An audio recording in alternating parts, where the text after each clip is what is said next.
Bonjour à tous, vous m'avez pas encore vu, Christophe Kamikaze, et je remercie déjà Aurélien et Laurent de m'avoir permis pour animer cette table ronde autour de l'architecture MVP2. Alors, je vous propose de refaire un petit tour de table de tous les intervenants que nous avons aujourd'hui, puisqu'il y en a certains que vous avez vus, d'autres pas.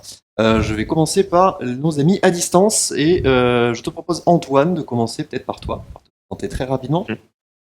Ça marche, pas de problème. Donc moi je suis responsable architecture et technologie donc chez La Redoute. Donc je suis fier collègue de Maxime, Bruno et Quentin qui viennent de faire le dernier talk.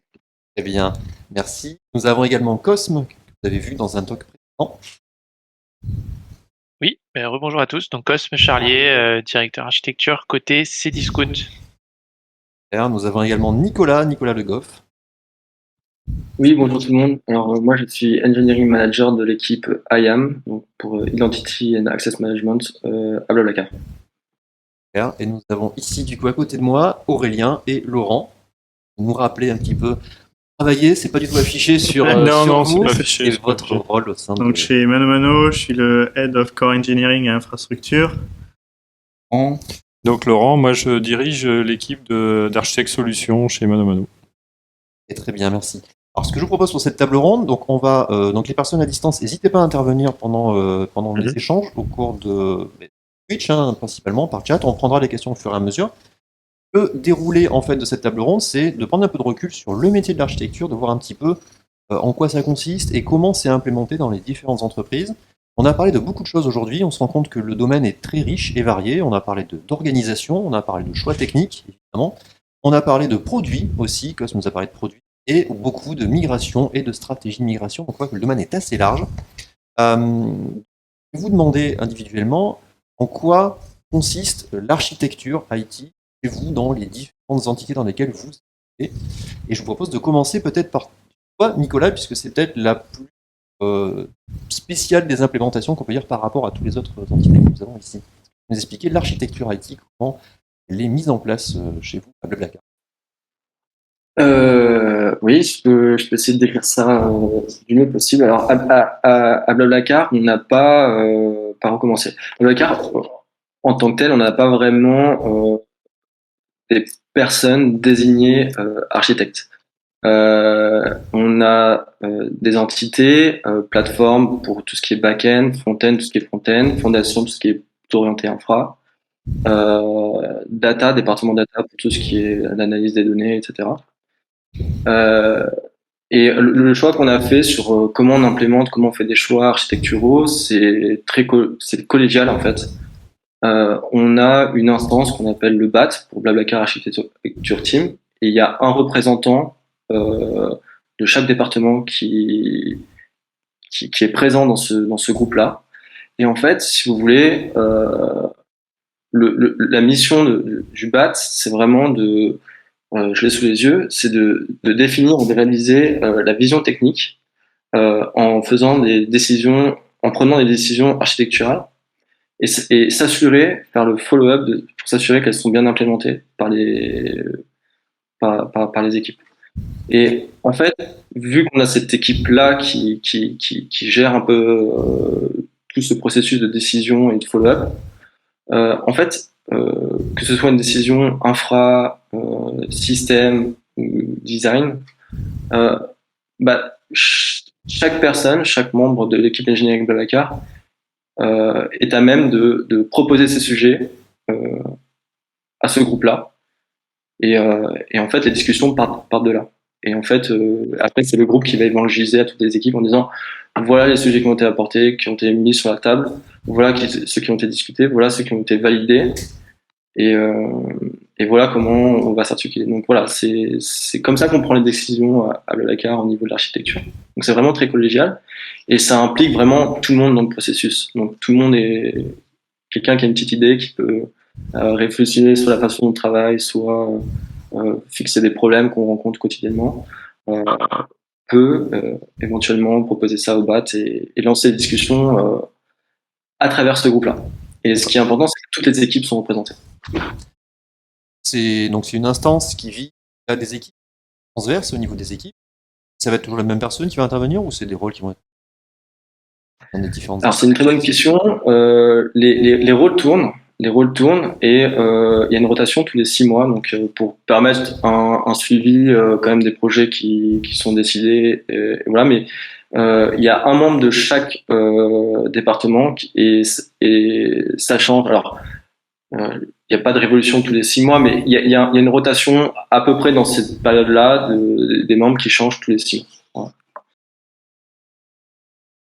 Voilà. Parfait. Du coup, les personnes qui partent dans les équipes, après, partent avec ces sujets, ont au sein de l'équipe un temps de travail alloué sur ces sujets d'architecture qu'ils porteraient en transverse au BAT, comme tu l'appelles. Oui, alors un temps de sujet dédié, je dirais pas qu'il y a un temps de sujet alloué. Alors quand tu me parles de la question de temps de sujet, tu parles des personnes qui sont dans le groupe du BAT, ou tu parles d'un temps par exemple pour les développeurs pour implémenter un sujet technique en particulier. Donc la deuxième. Alors ça, c'est à la discrétion des équipes qui sont impactées par les décisions techniques. Donc il y a le BAT qui fait un follow-up avec, par exemple, où on est d'avancée de telle migration technique. Et en fait, c'est à la discrétion des équipes qui doivent les implémenter de savoir quel effort ils doivent mettre et quand ils peuvent mettre l'effort pour justement aider à l'effort global de migration ou de choix d'implémentation technique. Après, il y a des choix qui sont évidemment plus importants ou moins importants, donc il faut mettre plus d'efforts plus rapidement. Il y a des migrations qui peuvent se faire un peu plus dans le temps. Le BAT est là pour justement traquer tout ça, rappeler un peu toutes les décisions qui ont été faites et veiller à ce que tout le monde se plie au jeu des migrations techniques et des choix architecturaux qui sont faits au Dakar. D'accord, très clair, très intéressant. Donc une instance qui peut des équipes. Peut-être on peut poser la même question, je me tourne vers Cosme cette fois, est-ce que tu peux nous expliquer également comment l'architecture IT. Alors, donc chez nous, on a pour le coup des rôles dédiés, on a une équipe dédiée d'architectes fonctionnels qui sont là pour. Alors, leurs rôles principaux, ça va être à la fois définir les guidelines, les bonnes pratiques sur les sujets transverses et de faire alors de l'accompagnement des projets et également des revues de projets. On a une instance qu'on appelle le comité d'architecture sur lequel on fait, enfin voilà, où les projets présentent, ça fait partie des étapes de validation des projets, présentent leur architecture et il y a donc, à ce comité participent les architectes, mais également des intervenants de la sécu, de la prod, pour voilà, s'assurer que ça correspond aux bonnes pratiques, aux normes qui ont été définies, etc. Donc on a cette instance-là. Et ce qu'on voit, c'est que c'est quelque chose. Alors ça, c'est le fonctionnement historique. Ça fait un moment que ça fonctionne comme ça. Et on voit que plus là, justement, un peu dans la suite de ce que j'ai présenté tout à l'heure sur l'accélération des équipes, la décentralisation, ce modèle atteint un petit peu ses limites, notamment sur la partie scalabilité. Et donc, alors, le comité disparaît pas complètement, mais on travaille à diffuser plus à travers, donc comme je disais, des communautés, et notamment une communauté, chez nous on appelle ça les responsables techniques. C'est des relais de l'architecture enfin plus proche des équipes de développement. Et puis avec également ce qu'on appelle la permanence archi, qui est un moment de non pas de contrôle, mais qui est un peu le pendant du comité d'architecture, mais plus en amont pour aider à concevoir les projets et que les projets puissent solliciter sur des questions le plus en amont possible les architectes pour accompagner et mieux préparer leur architecture. Voilà. Donc on est vraiment dans ce modèle où on a encore une certaine forme de centralisation, comme je disais, hein, on va plutôt de l'aéroport au porte-avions à se dire les équipes sont plus autonomes, Et petit à petit, le comité d'architecture est un peu une formalité parce que tout a été globalement vu en amont avec les compétences qui sont mieux diffusées. Et dans ce cadre-là, les architectes et donc l'équipe centrale d'architecture est vraiment pour donner la vision transverse, pour rédiger et définir les guidelines et ensuite communiquer à travers notamment des communautés ces sujets-là avec les équipes. D'accord, donc vous êtes en cours de migration d'une organisation plutôt centralisée vers une décentralisation en faisant les étapes dans l'ordre, garantir que le savoir reste partagé, rencontré dans les équipes. Je me tourne du coup vers Antoine, à la Redoute. Même question pour vous, comment vous vous organisez pour traiter tous ces sujets d'architecture IT au sein de la Redoute? Ouais.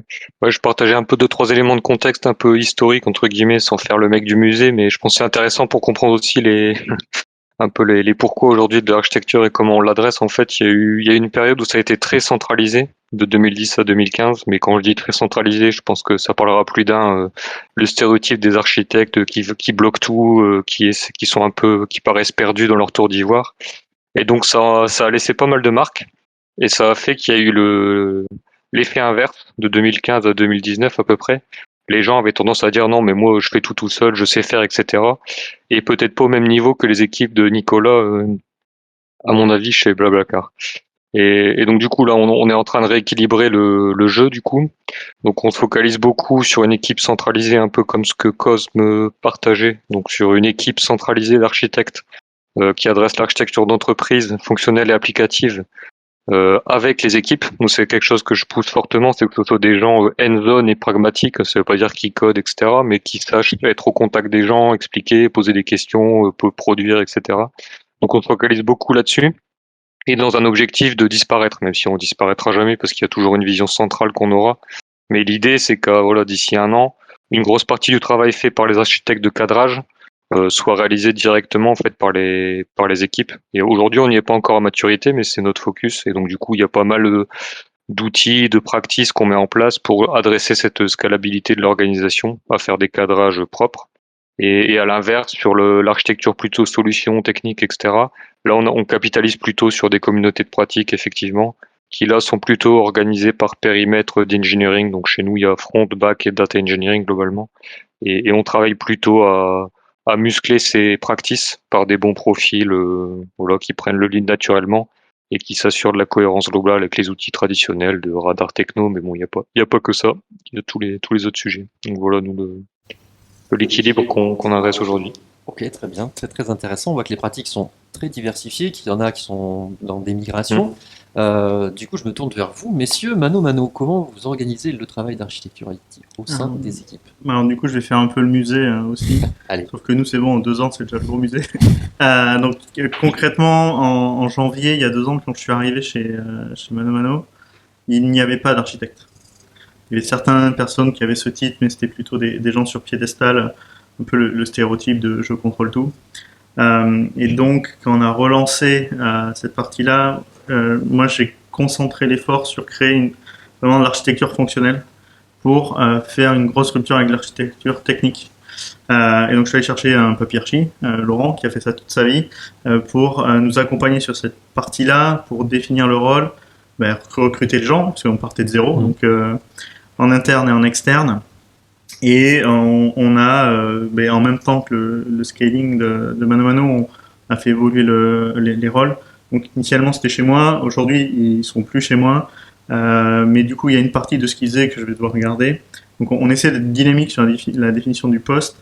Donc aujourd'hui on passe sur un modèle d'agile à scale plus haut, donc on va passer sur des architectures, des architectes plutôt solutions vers des architectes d'entreprise, donc qui vont un peu plus monter sur le côté fonctionnel, produit. Au début, je faisais quand même le lien entre, on va dire, les SRE, les experts langage, le produit, les devs. Donc, on essaie de les spécialiser. On a créé des crafts. Donc, on a 2 coachs craft maintenant pour sortir cette partie. Nous, ils étaient très à la manœuvre sur les guidelines. Donc, pareil, on essaie de leur sortir ça. Ils aillent plus sur l'architecture d'entreprise. Comme tout le monde l'a dit, nous, on essaie surtout de pas tomber dans le syndrome de la tour d'ivoire.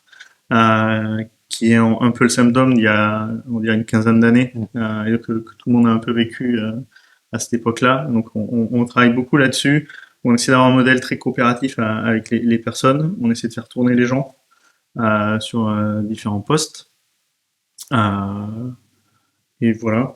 Du coup, nous, c'est des personnes qui sont déployées auprès des équipes. Ce qu'on dit, c'est que 80% du temps doit être passé auprès des feature teams, 20% en centrale, sur nos problèmes plus moyen terme, long terme. Mais le quotidien, c'est avec les IT leads, les développeurs, les EM et tous les business owners pour aligner tout le monde. Okay, donc ils sont vraiment au contact des sujets au quotidien et ils ont un peu de temps pour prendre du recul pour... Ouais, donc nous, des fois, ils finissent par coder, ils finissent par regarder la maintenance d'une lambda improbable qui avait été plutôt un test, mais qui est là. Donc on a toujours en plus... Le fameux POC qui finit en prod. Non, là, c'était pas vraiment le POC, mais c'est plutôt, il n'y a plus d'équipe, il reste l'archi. Donc, survivant. Ouais. Et ce qui était intéressant, c'est que il y a 2 ans, il n'y avait pas ce rôle d'architecte solution. Donc architecte solution, il faut le comprendre plus dans la partie applicative que technique. Et 2 ans après, quand il y a une réunion, maintenant on dit mais il n'y a pas les architectes, mais donc ce qui est intéressant, c'est que on est devenu indispensable, pas forcément nécessaire partout, mais au moins on se retourne vers nous. Donc ils ont acquis cette légitimité en travaillant auprès d'abord des équipes de développement, ensuite en se rapprochant des équipes produits. Et puis là, effectivement, avec l'hypercroissance de Mano Mano, on se pose des questions plus au niveau entreprise. Donc maintenant, il va falloir qu'on se rapproche plus des business owners, plus du top management pour leur apporter la connaissance de l'architecture qu'on a chez nous et qu'ils puissent prendre des bonnes décisions. Puisque maintenant, quand on prend des décisions, ça... vu qu'au départ c'était assez simple chez nous parce qu'il y avait un monolithe dans lequel c'était une base de code, une base de données. Maintenant on a plus de 500 assets chez nous. Donc les architectes, quand ils sont arrivés, la première chose c'était de commencer à documenter et de commencer à cartographier. Alors on n'a pas utilisé d'outils pour ça, mais derrière on a développé un outil par rapport à ce que tu as dit tout à l'heure, sur les API qu'on a un outil interne. Et donc c'était cette volonté de passer de l'architecte solution, avoir un rôle plus architecte d'entreprise et de se détacher un petit peu de l'architecture logicielle ou l'architecture technique sur lequel interviennent aussi les architectes. D'accord, ok. Alors, très intéressant aussi. Donc, peut-être une croissance, une organisation différente. On a vu qu'il y a plusieurs mots pour définir architecte, donc il y a vraiment plusieurs rôles à différents niveaux. Donc on parle d'architecte entreprise, solution, applicatif, technique. Vous avez tous... Sécu, on a des archi-cloud, on a des archi-sécu. Ouais. Il y a tous les gens qui font de l'architecture sans être architecte, comme chez Blablacar, en final, du coup, il y a pas d'architecte. Et donc, faut pas se focaliser sur le nom. Moi, je pense que ce qui est important, c'est qu'il y ait un nom clair dans les entreprises pour que les gens comprennent les missions.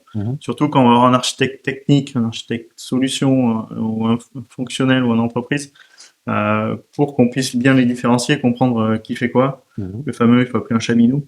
Et donc, c'est important de mettre des mots forts, mais dans l'entreprise.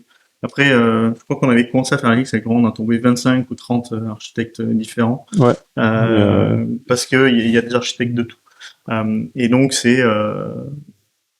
y a pas deux rôles pareils, c'est chaque entreprise doit adapter à son contexte, à son organisation, à sa transformation, un peu comme le DDD le dit, c'est mettez le business au milieu. Donc pour les architectes c'est pareil, regardez ce dont vous avez besoin, mettez-le au milieu et que ça serve, c'est vraiment le but.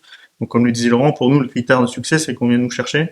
Donc les architectes, nous on les a mis en place sans coercition, donc il n'y a pas de commit archi, il n'y a pas de validation de je vais faire ça. Donc pour nous le grand succès c'est que maintenant les gens viennent les chercher. Donc c'est que les gens ont vu une valeur, donc c'est qui servent. Donc pour nous c'est ça qui est vraiment clé. D'accord. Du coup vous êtes en train vous continuez cette transformation. Ce que je veux savoir c'est est-ce que vous avez vous êtes rendu à une étape satisfait ou il y a encore un besoin de faire évoluer cette organisation-là? Oui. Franchement, on a commencé l'équipe, on était 30 devs. Là, on est à plus de 200, on va monter à 350. On s'arrêtera jamais. Enfin, on n'est pas on n'est pas à de l'itération là. Nous, on est de la remise en cause assez conséquente régulièrement. On est sur plusieurs sites. On a le challenge de la langue. On arrive, c'était une boîte franco-française, Manono. Il a fallu tout basculer en anglais. Donc nous, on a toujours des challenges. On se transforme encore beaucoup et on restera jamais sur une situation établie qu'on essaie d'améliorer. On challenge souvent la façon de faire. Des fois, c'est un peu la maladie à l'IT, on se réorganise tout le temps. Mais là, vu les changements d'échelle qu'on a, c'est normal de remettre tout en cause, de spécialiser pour scaler. Très bien, très clair, merci. Du coup, c'est la question suivante, et je vais refaire un petit tour de tout le monde, c'est quels sont les enjeux auxquels vous faites face aujourd'hui, dans ce domaine-là particulier qui est l'architecture qui nous réunit aujourd'hui? Alors, il y a des enjeux d'organisation, de scaling, j'imagine, il y a beaucoup d'enjeux de migration. Quels sont pour vous les principaux enjeux auxquels vous faites face aujourd'hui? Et je vais me tourner du coup dans le même ordre, je vais commencer par Antoine. Ouais, je pense qu'il y a un vrai enjeu, moi, mais c'est un enjeu ancien. Je pense pas qu'il est nouveau celui-là, mais de compréhension. Et je pense qu'il y a pour moi un enjeu de communication et assez fort à réaliser dans les organisations qui effectivement mentionnaient la partie de la langue, la rapidité, l'accélération de la croissance des équipes, etc. Et je pense que ça, c'est tous les facteurs qui font que voilà, faire nos plans à 3 ans tranquillement, et puis on les communiquera, et puis les gens reviendront au comité, ça va de moins en moins marcher, ça marche déjà plus trop dans la plupart des boîtes qui accélèrent. Donc pour moi, ça c'est un vrai challenge parce qu'il faut du coup réussir à être pertinent, rapidement, présent, communiquer en interne, en externe et suivre toutes les technologies parce que voilà, si on arrive dans un point et que voilà, si on veut que les gens viennent nous solliciter, il faut qu'on sache un peu des fois avoir les 30 rôles d'architecte qu'on mentionnait, il faut savoir un peu faire toutes les stacks et partager avec le métier le matin et la réunion d'après, on parle de Java, la version dans le dev, etc. Et on va intervenir sur toute la chaîne. Donc ça, je pense que c'est un vrai défi par la complexité des organisations, des technos et l'accélération. Enfin, on l'a vu au travers des talks qu'il y avait aujourd'hui. Je pense que ça se densifie à tous les étages de l'architecture. Et donc, je pense que ça va devenir de plus en plus difficile pour les organisations de maintenir toute la cohérence de leur périmètre IT. Au vu de toutes les évolutions du business et des technologies, en fait. Je pense pour moi, c'est un vrai défi de réussir à contenir l'entropie des systèmes. Pour moi, je pense que c'est le challenge numéro 1 qu'on a là. Très intéressant, du coup, là, il y a un accompagnement de la croissance des entreprises, tout ça peut être en croissance sur la complexité qui augmente également, et du coup qui remet en cause le métier, les métiers, puisque ça c'est large, et l'organisation qui est en face. Très bien. Côté Cdiscount Cosme, toi, quels sont les principaux enjeux auxquels vous faites face dans les métiers de l'architecture aujourd'hui? Enfin, ça va beaucoup se recouper avec ce que vient de dire Antoine. Hein. Je pense qu'on a un peu tous les mêmes enjeux. Comment accompagner la croissance, comment accompagner le business, comment accompagner les équipes reste de l'IT. C'est vrai que ce qu'on disait, hein, la scalabilité enfin la conséquence de la croissance. On a des équipes qui grandissent, on a besoin de toujours plus et plus vite. Et là-dessus, bah, en effet, il faut réussir à trouver sa place, trouver le bon niveau dans la grande machine pour accompagner et pour accélérer. Hein. Ce que je disais, nous on a un gros enjeu toujours autour de la vitesse, l'accélération et pas être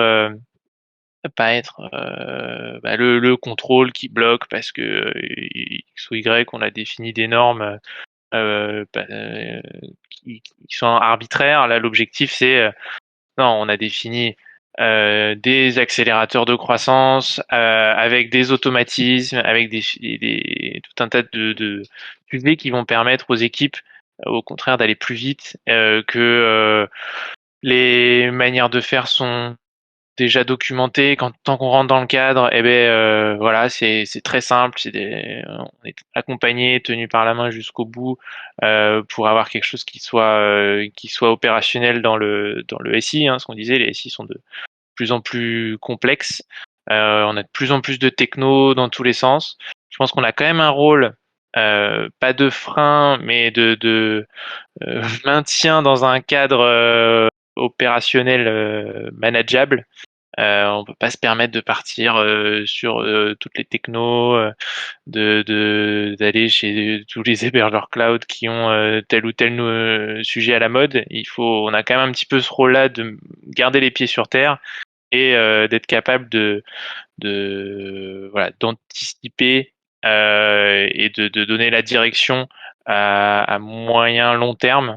Et c'est là-dessus que, nous, en tout cas, on voit cette valeur ajoutée d'avoir des architectes qui peuvent consacrer un temps dédié sur ces points-là. Alors sans aller dans le travers de la tour d'ivoire, mais de se dire, voilà, on sait que les équipes projets, par défaut, sont toujours c'est la course, hein, toujours des features à livrer et toujours des sujets à faire avancer de plus en plus vite. Donc c'est important de pouvoir avoir ce rôle-là, de prendre le recul nécessaire et de guider avec les équipes vers la valeur qui pourra être délivrée maintenant et surtout qui sera viable sur la durée. C'est, je pense, un des gros enjeux qu'on a. Très bien, très clair, merci. C'est un sujet qui est assez général, en fait, cette volonté de toujours aller vite au plus près, rester opérationnel, mais prise de recul et vision d'ensemble, quand même, qu'on rejoint en transverse. Est-ce que c'est la même chose pour vous, Nicolas, chez Blablacar? Ouais, je suis complètement d'accord avec tout ce qui vient d'être dit. En général, ça peut s'appliquer aussi chez Blablacar, évidemment. Nous, les enjeux qu'on a, déjà, c'est au niveau je dirais, de la cohérence, c'est super important, que ce soit au niveau, c'est important pour nous de communiquer les décisions, qu'il y ait une certaine forme de cohérence dans les décisions d'architecture et qu'il y ait une certaine forme de guidelines et je dirais un cadrage, parce que comme on l'a évoqué, la surface des technologies qu'on utilise aujourd'hui, et le périmètre, il est très très large. On, on, on, on est amené à étudier plein de technologies qu'on pourrait utiliser. Donc, il y a ce forme de cadrage aussi pour justement être efficace quelque part. Donc ça, c'est très important. Aujourd'hui, à Blablacar, on voit que le rôle d'architecte s'efface pour laisser place un peu à des gens où tout le monde est amené. L'architecture, c'est tout le monde qui doit être responsable de ça. Donc, tous les gens doivent être responsables de ça. On va peut-être un peu plus loin dans ce que disait Antoine tout à l'heure en disant nous, on aimerait s'effacer. Finalement, à la fin, le rôle, il est embeddé dans les équipes. Voilà, donc c'est un peu... Je pense qu'à Blablacar, on est un peu à l'étape... d'après, on se dit tout le monde a ce rôle-là, tout le monde a sa responsabilité de porter les choses, mais il y a ce rôle du BAT chez nous qui est là pour cadrer les choses et communiquer les enjeux. Et enfin, l'architecture, je pense que c'est quelque chose aussi qui doit être au service du business. On est là pour définir des nouveaux paradigmes, mettre en place des nouveaux schémas de communication ou voilà, d'architecture. Au service du business, comment ce qu'on pense dans le futur ou ce qu'on imagine va pouvoir débloquer des gens, des situations, va pouvoir accélérer le business. C'est important. C'est ça aussi l'enjeu de l'architecture finalement. Et il y a un autre enjeu aussi qui est toujours difficile à percevoir, à prendre en compte. C'est justement la priorisation. Comment on priorise les sujets d'architecture? Comment on arrive à mettre assez d'efforts et à entrevoir le fait que mettre de l'effort à un instant T aura une récupération à un instant Y un peu plus tard dans le temps. Voilà, c'est aussi le rôle du BAT, un peu d'avoir ces personnes-là qui ont cette vision-là, qui font le relais avec le leadership aussi, qui disent voilà pourquoi on pousse dans telle et telle direction. Donc voilà, il y a aussi cet enjeu-là qui est très important de prioriser les stratégies, les schémas qu'on décide de prendre. Ok, très bien, merci. N'hésitez pas si vous avez des questions, pour ceux qui nous regardent en live sur Twitch, c'est le moment de les poser, je les prendrai au fur et à mesure. J'en ai pas eu pour l'instant. J'en ai une autre du coup pour vous. On n'a pas parlé, nous. Comment du coup? Vous n'avez pas parlé? Non, on n'a pas parlé. Du coup. Alors, nous, pour compléter et pas redire les choses qui ont été dites, moi je pense qu'il y a un rôle qui est important dans la mission d'architecture, c'est cette vision, c'est où on veut aller. Alors, ça doit être très dynamique. on n'ira jamais là où on a défini il y a 3 ans qu'on irait, Bien sûr. mais il faut en permanence définir cet objectif, l'ambition de standard, l'ambition technologique qu'on veut faire. Il y a une volonté de liberté des équipes avec du no-ops, du no-archi, des choses comme ça. Donc pour moi, c'est super important de définir le cadre de la liberté pour qu'il y ait une homogénéité. On peut pas tout faire comme tout le monde l'a dit, sinon à la fin c'est ingérable. On a besoin aussi à un moment d'avoir des facteurs d'échelle de mutualisation. Il y a des équipes, elles vont vouloir des choses sur étagère qui marchent, elles vont vouloir la template de CI/CD, le skeleton de microservices et partir. Il y en a d'autres, elles vont vouloir être plus fines. Donc il faut couvrir ce besoin-là dans un cadre. Et pour le business, il faut arrêter de voir l'IT et les archis comme des gens qui vont être juste là pour aider le business à faire ce qu'il était bloqué pour faire.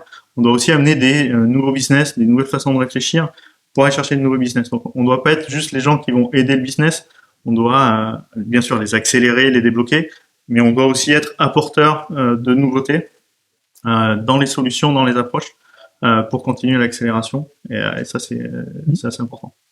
Et puis après, il y a un autre sujet qui est propre à Mano Mano, parce que au départ, on avait une architecture très très simple, c'est-à-dire une source de code et une base de données. Et si tu voulais avoir l'info, tu accédais à la base de données. Donc, et tu l'avais en temps réel. Maintenant, on a plus de bases de données, on a des solutions SaaS, et le business voit encore l'informatique à travers le dataware dans lequel il va choper les données. Et il dit tiens, c'est bizarre, les données sont pas forcément à jour, c'est pas vraiment en temps réel, avant ça l'était parce que c'était simple.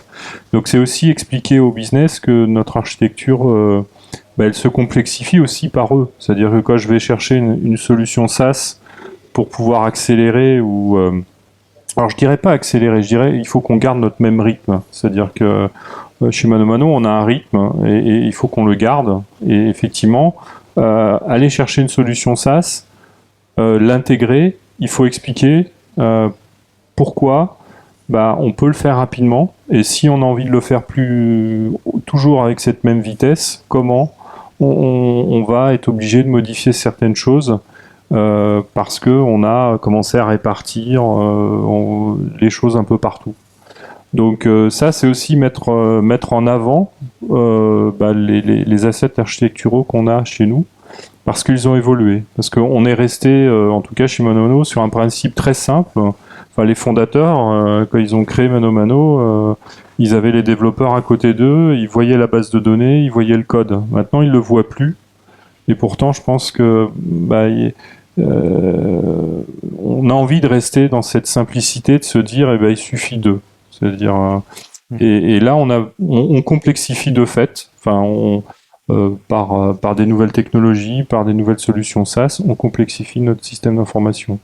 Donc il faut pouvoir garder cette vitesse d'exécution, et les architectes sont là pour aider, comme disait dans Combs ou Nicolas ou Antoine sur l'aspect cadrage. Oui, il y a des choses à faire, il y a des choses à faire ensemble, il faut cadrer les trucs, parce que c'est plus en claquant des doigts on va déployer un truc.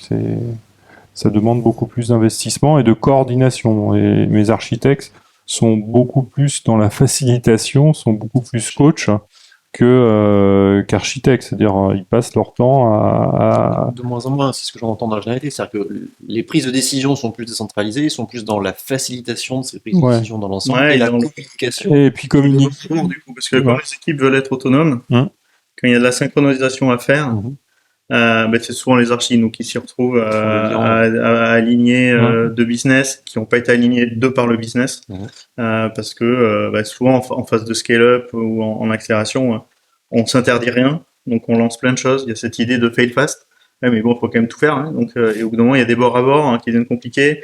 Il y a les migrations qu'on essaie pas de sans friser. Donc, les impacts de double run qui se propagent de plus en plus. Tous ces sujets-là, on essaie de les rendre les plus indolores possibles, mais par croissance, on complexifie. Et ça, il faut garder de l'agilité à cet endroit-là. D'où le besoin de cohérence et de limiter la somme des possibles. Sinon, on n'y arrivera jamais. D'accord. Alors, j'ai une dernière question. On dépasse un tout petit peu. Après, je prendrai les questions de la chatroom. Du coup, est-ce que ça veut dire que ce rôle d'architecture et les différents enjeux sont liés à la vie de l'entreprise, en fait, de sa taille, de sa croissance, et que start-up, par exemple, le rôle d'architecture n'est pas nécessaire. Si tu pouvais faire fonctionner, Mano a commencé sans ça, et c'est partie d'une des phases de transition de l'évolution de l'organisation d'une entreprise. Il y a un problème de maturité. Moi, je pense qu'ils sont très matures chez Blablacar, pas avoir besoin de le centraliser. Ouais. Donc, qui peut faire qu'il n'y en a pas forcément besoin de le créer. Et il y a le besoin de communiquer qui fait qu'à un moment, si on veut que tout le monde se parle, c'est compliqué. Si on met une personne qui parle à tout le monde, ça simplifie. Et donc, c'est là où on va faire apparaître des architectes. Et il y a aussi ce besoin de créer une vision et donc de pouvoir sortir la tête du guidon. Moi, je pense que c'est un des boulots importants des architectes, c'est de s'isoler du bruit quotidien pour prendre de la hauteur, réfléchir et pas être tout le temps dans l'action. Ils sont pas juste là pour agir. Donc, à des moments, faut prendre le temps. Qu'une boîte qui grandit, c'est pas son quotidien de s'arrêter. Et donc, les architectes, ils doivent pouvoir être capables de faire ça. Okay. Est-ce que vous partagez même avis à distance, Antoine, Cosme, Nicolas? Oui, tout à fait. Je pense que il y a une relation avec la maturité de l'entreprise, c'est sûr. Voilà, je pense que tout à l'heure on a employé le mot de facilitateur, peut-être. C'est vrai que l'architecte aujourd'hui, voilà, il est là pour faciliter les choses, pour encore une fois. C'est une question d'organisation, de communication, de cohérence, de faire en sorte que les décisions qui soient prises, qu'il y ait une certaine force, ouais, je vais me répéter, mais de cohérence et donc voilà, c'est très important que comment dire, excusez-moi, j'ai perdu le fil de la question. Le début de la question, c'était quoi déjà, excusez-moi? La question, c'était effectivement sur l'arrivée de l'architecture et du rôle d'architecte au sein de la croissance et de la maturité d'une entreprise. Ouais, c'est ça. Je pense que vous avez commencé avec une petite équipe. Peut-être au début, il y avait une équipe de dev, pas forcément zone d'archi. Et oui, alors moi, je suis arrivé à Blablacar en 2016. Ouais, donc au début, on avait un petit peu ce rôle d'architecte Côte d'Ivoire aussi, pareil. Et je pense que en fait, au fur et à mesure, on a grossi, on a de plus en plus d'équipes, on essaie de se structurer. Je pense que ce rôle d'architecte Côte d'Ivoire, il s'est un petit peu effiloché de lui-même quelque part au sein de notre entreprise, et que effectivement, en fait, on a trouvé un peu l'équilibre en fonction de ce dont on avait besoin et des problèmes qu'on rencontrait, qu'on devait résoudre au fil de l'eau. Donc oui, je pense qu'il y a une vraie corrélation entre au début, est-ce qu'on avait vraiment besoin d'architecture et de cohérence dans les systèmes qu'on opère pour aller vite, non. Et en fait, plus on grandit, plus on voit que c'est un besoin qui s'établit, quoi, qui est vraiment présent.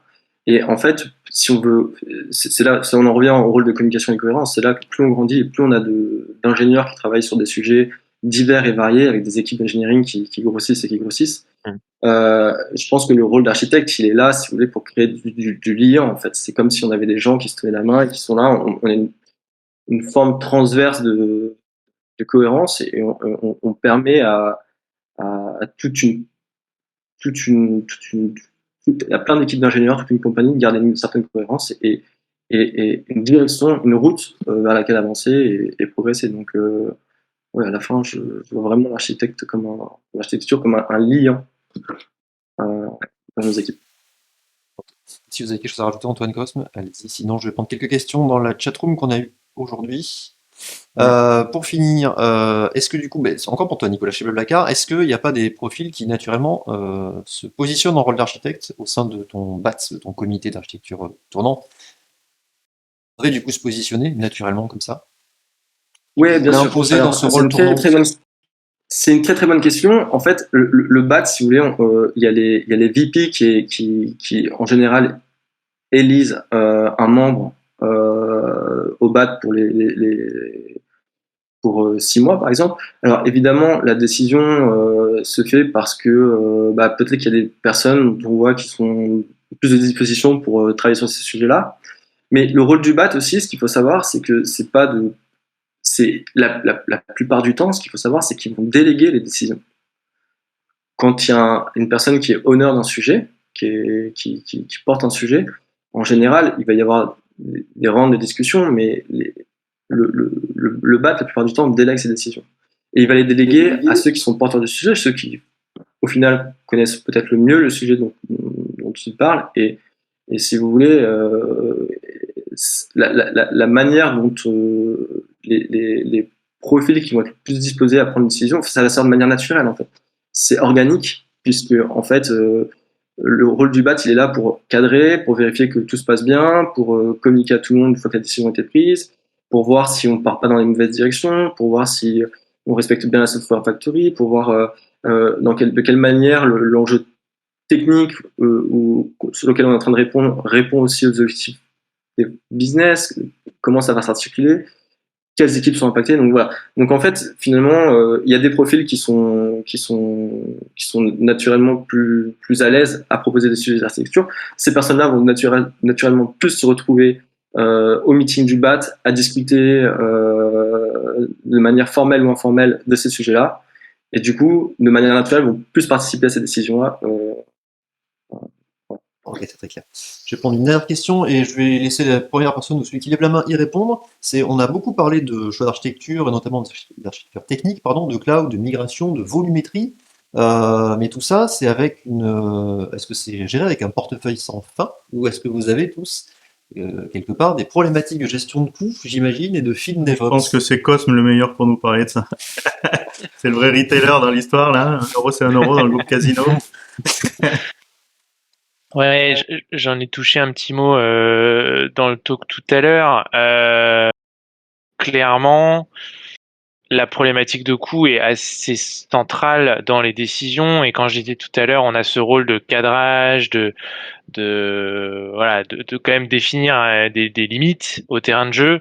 Le coût y est pour beaucoup. Et notamment, je parlais tout à l'heure de notre prudence, on va dire, par rapport au sujet du cloud dont beaucoup d'entre nous ont parlé aujourd'hui. C'est vrai que on regarde notamment tous les sujets de cloud avec l'œil très attentif du portefeuille, comme tu dis Aurélien, et la maîtrise assez fine des coûts, c'est quelque chose qui rentre tout à fait dans la balance des choix d'architecture. On mène des études avant d'ouvrir certaines portes vers des approches cloud ou certaines technos ou le passage, des arbitrages entre des solutions, des versions communautaires de produits ou des versions supportées, comme on avait pu parler tout à l'heure de Kong.